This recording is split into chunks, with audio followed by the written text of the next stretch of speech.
watch and burn. Hey everybody. So again, this is another quick video just questioning of whether or not Travis Bickle in the 1976 film Taxi Driver should have stepped in and helped Iris the way that he chose to. Now, I mean, I could make the argument that violence is never the answer, but in this situation, it kind of was.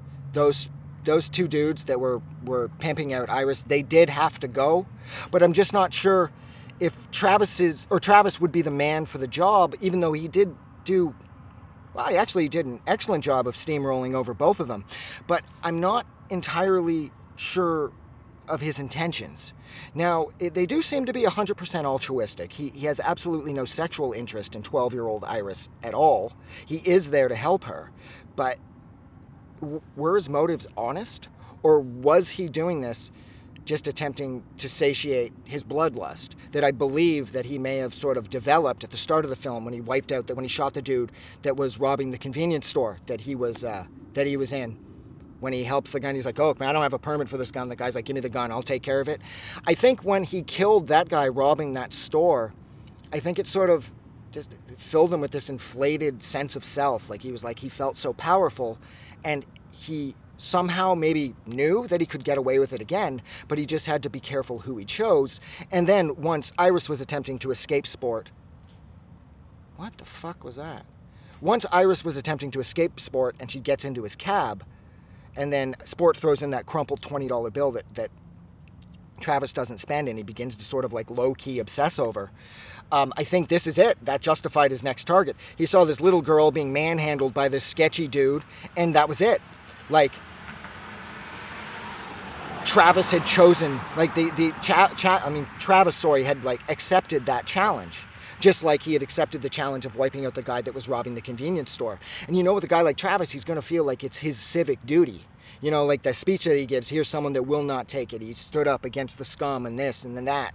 And he seems like he does have a very, like getting quite the ego off of this, because he does sort of see himself as some sort of savior figure where he's going to go into the gutters and clean out all the scum. And it's going to take a man like him in order to do this. So I'm not entirely sure if his intentions were true. Like, yeah, he definitely didn't want any part of her sexually, and he did do a really good thing getting her out of sports, away from sports, sorry. But I'm just not sure if it was honest.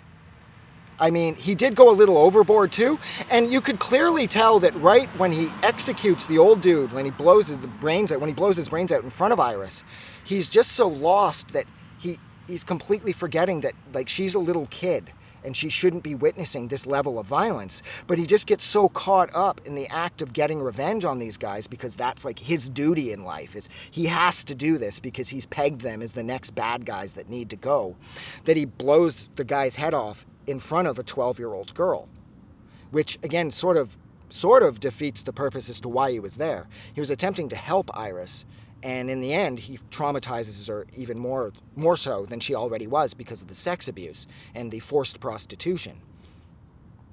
So I'm not entirely sure if he should have helped her. I'm glad that he did, and my God, did it make for one hell of an entertaining way to end that movie.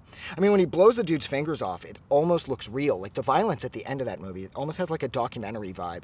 Much like when Tony Montana in Scarface executes the Colombian out in the street out front of the Sunray Motel. And that one shot as the guy's going down and his body sort of like boats as it hits the ground, like it does this sort of, it looks legit, like you actually think Al Pacino executed the other actor.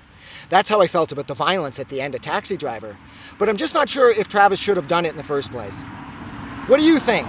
Do you think Travis Bickle's intentions were true? Do you think he should have intervened on behalf of Iris and destroyed Sport and that other scumbag? Don't forget to let me know in the comments, but most importantly, please don't forget that you guys are amazing, and I will talk to you guys soon. Have a good night.